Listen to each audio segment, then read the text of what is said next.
Free zone. So basically आज हम आए एक नई वीडियो के साथ और हमारी वीडियो का टॉपिक है ब्लैक बॉडी रेडिएशन। बेसिकली इसका प्रिंसिपल या रूल हमारे पास क्या है कि जब भी किसी बॉडी को हम हीट करेंगे तो वो रेडिएशन एमिट करेगा। सो हमारी दो तरह के केसेस होंगे, एक हम हाई टेम्परेचर पे चेक करेंगे बॉडी को और एक लो टेम्परेचर पे चेक करेंगे। तो जब भी हम किसी बॉडी को हीट करेंगे लो टेम्परेचर के ऊपर तो जो उसकी रेडिएशन एमिट होगी वो लॉन्गर वेवलेंथ की होगी। यानी कि बेसिकली हमने प्लैंक्स क्वांटम्स थ्योरी में हमने देखा था कि आमतौर पे E = होता है hc/λ, यानी कि हमारे पास एनर्जी और उसका वेवलेंथ का इन्वर्सरी रिलेशन होगा। यानी कि अगर वेवलेंथ से ज़्यादा एनर्जी कम है तो लो टेम्परेचर के ऊपर चूँकि कम एनर्जी वाली रेडिएशन एमिट होगी तो उसकी वेवलेंथ ज़्यादा होगी, लॉन्गर वेवलेंथ की रेडिएशन हमारे पास एमिट होगी। और जाहिर सी बात है हमारे पास लॉन्गर वेवलेंथ होती है वो इंफ्रारेड रीजन के अंदर लाई करेगी। जबकि अगर हाई टेम्परेचर होगा हमारा तो हाई टेम्परेचर के ऊपर क्या होगा, जो रेडिएशन हमारी एमिट हो रही थी वो आमतौर पे जो है वो शॉर्टर वेवलेंथ की होगी, यानी कि उसकी एनर्जी ज़्यादा होगी। लेट्स सपोज हम एग्जांपल से इसको एलेबोरेट करते हैं। एक हमारी प्लाटिनियम की वायर थी, उसको हीट किया। अब वो डिफरेंट टेम्परेचर के ऊपर हमारे पास डिफरेंट कलर शो करेगा। 500 डिग्री सेल्सियस अगर टेम्परेचर पे हीट करेंगे तो उसका जो कलर होगा प्लाटिनम वायर का वो डल रेड होगा। अगर हम टेम्परेचर बढ़ाएंगे 900 डिग्री सेल्सियस पे तो वो चेरी रेड, 1100 डिग्री सेल्सियस पे ऑरेंज, 1300 डिग्री सेल्सियस पे येलो एंड फाइनली हमारे पास 1600 डिग्री सेल्सियस पे वाइट हो जाएगा। तो इससे हमारा रिज़ल्ट यही देखने को मिलता है कि टेम्परेचर के चेंज करने से हमारे पास उसका रेडिएशन का कलर भी चेंज हो रहा है। कलर का हमारा डायरेक्ट रिलेशन होता है वेवलेंथ के साथ। तो जो ही टेम्परेचर इंक्रीज़ करता है तो रेडिएशन हमारे पास रिचर होती है शॉर्टर वेवलेंथ के अंदर, यानी कि हमारे पास रिच का मतलब इधर ये होगा कि ज़्यादा तादाद में हमारे पास शॉर्टर वेवलेंथ की हमारे पास रेडिएशन एमिट होंगी। शॉर्टर वेवलेंथ का मतलब एनर्जी ज़्यादा होगी। तो हमने देखा कि हाई टेम्परेचर पे जो शॉर्टर वेवलेंथ के साथ ज़्यादा एनर्जी वाली रेडिएशन एमिट होगी। अब लेट्स सपोज ही हमने एक चेक करना है कि ब्लैक बॉडी का क्या सीन है। तो एक हमारे पास एक बॉडी है, उसके अंदर एक हॉलो कैविटी मौजूद है, ठीक है। उसके अंदर स्मॉल होल है जिसके अंदर से रेडिएशन हमारे पास क्या हो सकती है, वो एंटर हो सकती है या सिर्फ और सिर्फ एस्केप हो सकती है, यानी कि इसके अंदर से जा भी सकती है और बाहर भी आ सकती है।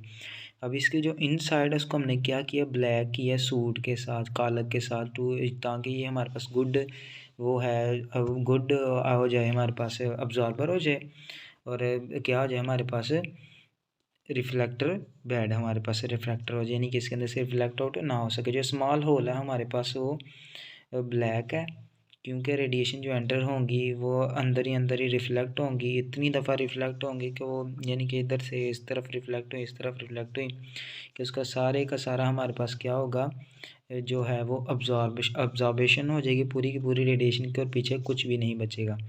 ऐसी बॉडी जो हमारे पास होती है उसकी ये प्रॉपर्टी जो हमारे पास ऐसी बॉडी जो हमारे पास सारी की सारी रेडिएशन को ऑब्जॉर्व कर लेती है, इसी को हम ब्लैक बॉडी रेडिएशन कहते हैं। ब्लैक बॉडी की अगर हम डेफिनेशन देखें तो ब्लैक बॉडी हमारे पास एक आइडियल ऑब्जॉर्बर है, ठीक है, और एक आइडियल रेडिएटर भी, यानी कि ये सिर्फ और सिर्फ हमारे पास ऑब्जॉर्व नहीं करती, ये रेडिएट भी करती है अच्छे तरीके से। Ideal absorber and ideal radiator.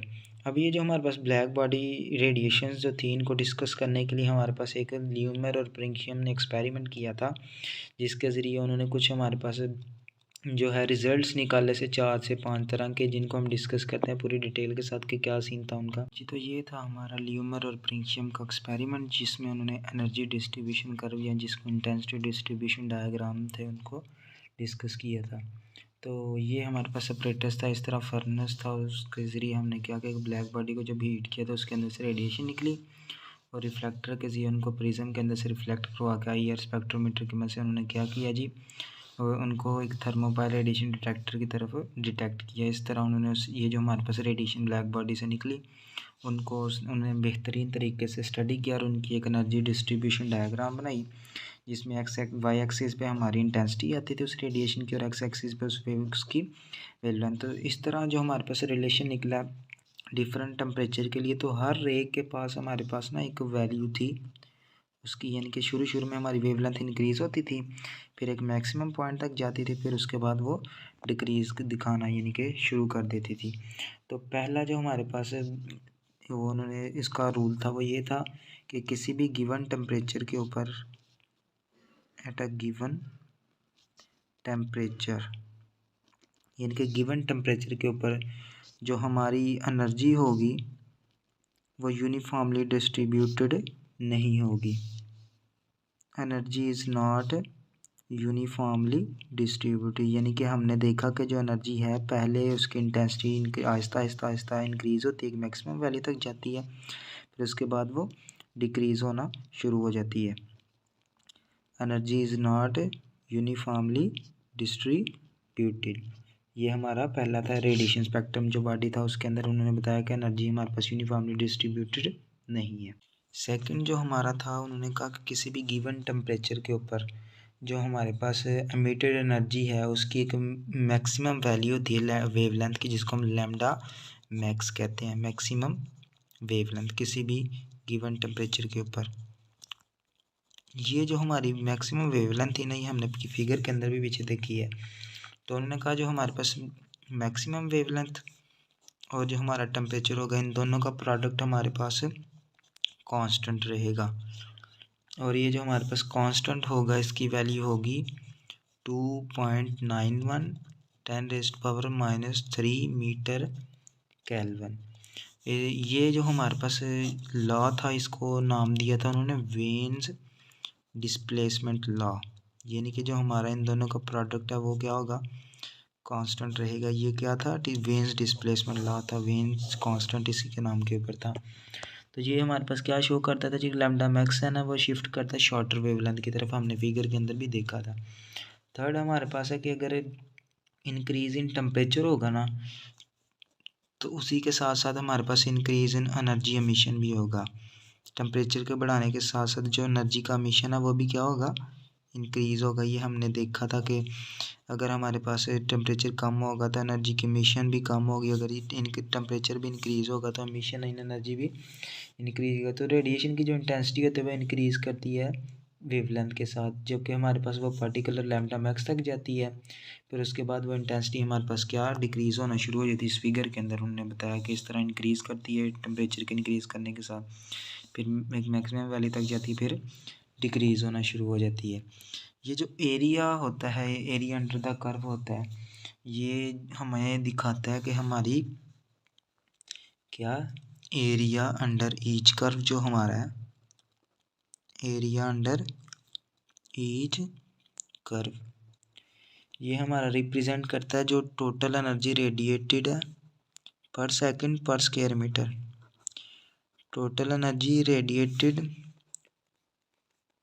पर सेकंड पर स्क्वायर मीटर, यानी कि वो एनर्जी जो एक पर सेकंड के लिहाज से, पर स्क्वायर मीटर के लिहाज से रेडिएट की जा रही है, वो एनर्जी जो है वो डायरेक्टली प्रोपोर्शनल होगी 4th power of kelvin temperature. जब प्रोपोर्शनलिटी को ख़त्म करेंगे कांस्टेंट आएगा, E = आ जाएगा सिग्मा T4, और ये जो सिग्मा हमारे पास है इसको हम क्या कहते हैं, स्टीफेंस कांस्टेंट, और इसकी वैल्यू तो है हमारे पास 5.67 × 10⁻⁻8 स्टीफेंस कांस्टेंट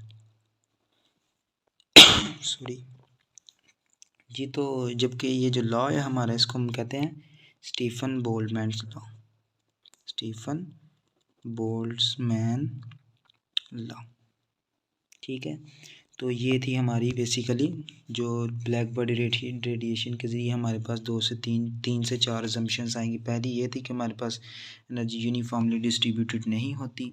सेकंड हमारी थी इनका प्रोडक्ट कांस्टेंट रहता है, वेन्स डिस्प्लेसमेंट है। थर्ड जो हमारे पास हमने एरिया अंडर द कर्व और इंक्रीजिंग टेम्परेचर को शो किया, और ये हमारे पास है स्टीफन बोल्ट्जमैन लॉ था। फिर इसी के ऊपर हमारे पास प्लैंक्स ने एक अजम्पशन दी कि जो एनर्जी हमारे पास यूनिफॉर्मली डिस्ट्रीब्यूटेड नहीं है, उसके ऊपर मैक्स प्लैंक जो हमारा था उसने एक अजम्पशन दी। उसने कहा कि हमारे पास अब ये जो इलेक्ट्रोमैग्नेटिक थ्योरी थी ना, ये हमारे पास जो इंटेंसिटी यानी कि डिस्ट्रीब्यूशन थी ना उसको एक्सप्लेन नहीं कर सकी। तो हमारे पास जो सक्सेसफुल अटैम्प्ट जो एक्सप्लेन की गई शेप ऑफ एनर्जी को, उसके नतीजे में हमारे पास एक नया क्लासिकल व्यू आया किसका, इलेक्ट्रोमैग्नेटिक रेडिएशन का। 1900 के अंदर हमारे पास, क्योंकि जो हमारे पास इलेक्ट्रोमैग्नेटिक वेव थ्योरी उसको एक्सप्लेन नहीं कर सकेगी, तो अब हमारे पास नया एक प्रोसेस चला 1900 के अंदर, हमारे पास मैक्स प्लैंक ने फाउंड किया। एक मैथमेटिकल मॉडल था जो हमारे पास डिस्क्राइब करता था शेप ऑफ ऑब्जर्व कर्व। उसने सुजेस्ट किया जो हमारे पास एनर्जी जो होती है ना, मैक्स प्लैंक, उसने कहा एनर्जी जो होती है वो यूनिफॉर्मली तो नहीं चलती, ठीक है। एनर्जी फिर हमारे पास रेडिएटेड या ऑब्जॉर्व की जाती है in the form of packets, continuously नहीं बल्कि energy is radiated observe in form of packets, यानी कि छोटे छोटे पैकेट्स की फॉर्म के अंदर एनर्जी हमारे पास रेडिएटेड या ऑब्जॉर्व की जाती है। और ये जो हमारे पास पैकेट्स होते हैं इनको हम क्वांटा कहते हैं, ठीक है, बजाय इसके कि उनको हम कॉन्टीन्यूस कहें। और ये जो हमारे पास हर क्वांटम जो होता है वो एसोसिएटेड होता है with a certain amount of energy, यानी कि हर एक हमारा जो क्वांटा होता है उसकी सर्टेन अमाउंट ऑफ एनर्जी के साथ वो एसोसिएट होता है। और जो हमारी एनर्जी होती है ना वो डायरेक्टली प्रोपोर्शनल होती है उसकी फ्रीक्वेंसी के। फ्रीक्वेंसी को न्यू से रिप्रेजेंट किया जाता है, केमिस्ट्री के अंदर न्यू से और फिजिक्स के अंदर एफ से। प्रोपोर्शनलिटी को ख़त्म करेंगे हमारे पास कांस्टेंट आएगा, और यहाँ जो हमारा कांस्टेंट है वो है एच, जिसको हम प्लैंक्स कांस्टेंट भी कहते हैं। इसकी वैल्यू 6.634 10⁻⁻34 जूल सेकंड, इसको प्लैंक्स कांस्टेंट भी कहते हैं। प्लैंक्स के नाम के ऊपर इसका हमारे पास वो दिया गया था, इसका नाम दिया गया था। तो ये जो हमारे पास ये कांस्टेंट बहुत ही इंपॉर्टेंट है speed of light in vacuum के अंदर। इसी काम के ऊपर, मैक्स प्लैंक के काम के ऊपर 1918 के अंदर उसको नोबेल प्राइज़ इन फिज़िक्स दिया गया था।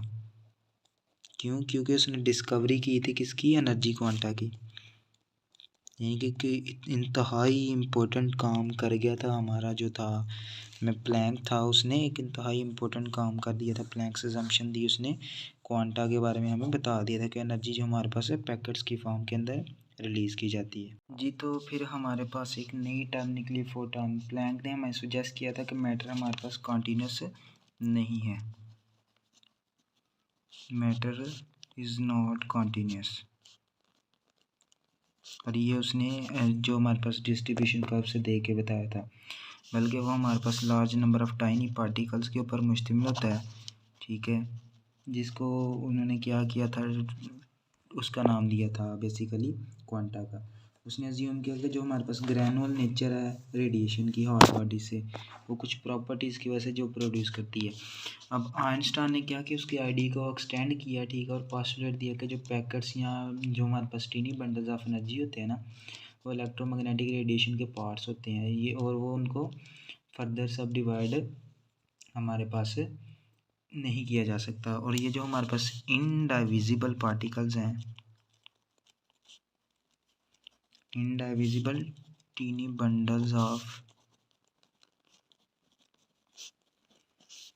एनर्जी, उनको जो हमारा आइंस्टाइन था उसने एक न्यू नाम दिया जिसको फोटॉन का नाम दिया गया। तो ये बीम ऑफ लाइट थी जिसकी वेवलेंथ लैम्डा होती है, ठीक है, तो उसको हम क्या कह सकते हैं कि वो स्ट्रीम ऑफ फोटॉन्स के साथ ट्रैवल करती है स्पीड ऑफ लाइट से, और उसकी एनर्जी जो हमारे पास होती है वो एच एफ होती है, स्पीड उसकी सी होती है, वेवलेंथ उसकी लैम्डा होती है। तो एज वी नो डैट ई हमारा जो होता है वो होता है एम सी स्क्वायर। अगर हम एम सी और सी को अलहदा कर लें तो as we know that momentum हमारा पी एम वी या एम सी के इक्वल हो गया। तो ये हम उसकी वैल्यू पुट करके हमारी जो एनर्जी है वो आ गई पी सी के इक्वल। और एज वी नो डैट हमने अभी देखा कि हमारा जो ई था वो पी सी के इक्वल है, और पीछे हमने देखा कि वो था एच एफ के। अब एच एफ और ये हमारे पास पी सी आ गया, इट मीन्स कि जो हमारा मोमेंटम होगा वो आ जाएगा एच एफ ओवर सी, ठीक है। जबकि हमारे पास अगर अब हम फ्रीक्वेंसी की वैल्यू पुट करते हैं तो as we know that V is equals to F lambda, और एफ हमारे पास होगा वी ओवर लेमडा के। जबकि यहाँ वी की जगह हमारा सी पुट होगा तो एफ इज इक्वल्स टू आएगा सी ओवर लेमडा। पी हमारा आ गया एच सी ओवर लेमडा, सी से कट, पी हमारा आ गया एच ओवर लेमडा का। ये हमारे पास उस फोटॉन का मोमेंटम आ गया। तो ये हमारे पास कुछ रिलेशन थे कि क्वांटम एनर्जी जो मिट की जाती है इलेक्ट्रोमैग्नेटिक रेडिएशन के अंदर, हमारे पास हाई जो गैमा रेडिएशन होती है उनकी एनर्जी हमारे पास ऑलमोस्ट 1 मेगा इलेक्ट्रॉन वोल्ट होती है। उनको हम इजीली डिटेक्ट कर सकते हैं एक रेडिएशन डिटेक्टर के ज़रिए, काउंटर के ज़रिए। जबकि जो हमारे पास अदर हैंड अगर हम देखेंगे तो हमारे पास जो रेडियो वेव्स होती हैं, ये गैमा रेडियो वेव्स, और इनकी हमारे पास होती है 10 - 10 इलेक्ट्रॉन वोल्ट, और मिलियन ऑफ फोटॉन हमें चाहिए होते हैं एक सिग्नल को डिटेक्ट करने के लिए। यही हमारा एक सारा का सारा प्रोसेस था। तो एक बड़ी इंपॉर्टेंट जो हमारे पास थी, एक वो थी हमारे पास, आइंस्टाइन ने अच्छी डिस्कवरी की थी। जो एनर्जी के स्टेप्स थे हमारे पास, स्मॉल वगैरह थे, आइंस्टाइन ने हमारे पास एक अच्छा रोल किया। इसी की बेस के ऊपर उसने फोटो इलेक्ट्रिक इफ़ेक्ट को भी डिस्कस किया था। फोटो इलेक्ट्रिक इफ़ेक्ट को डिस्कस किया था जिसके ऊपर हमारे फ़ोटो सेल्स वगैरह काम करते हैं। तो हम कोशिश करेंगे कि ये इसी को भी डिस्कस करेंगे, कॉम्पटन इफ़ेक्ट भी डिस्कस करेंगे, पेयर प्रोडक्शन वगैरह भी सारी की सारी चीज़ें डिस्कस करेंगे। तो हमारे आज का हमारा टॉपिक इतना ही है। वीडियो को एंड तक देखने का शुक्रिया। अगर आप चैनल पर नहीं है तो सब्सक्राइब ज़रूर कीजिएगा, ठीक है। तो अपना ख्याल रखिएगा। अल्लाह हाफिज़।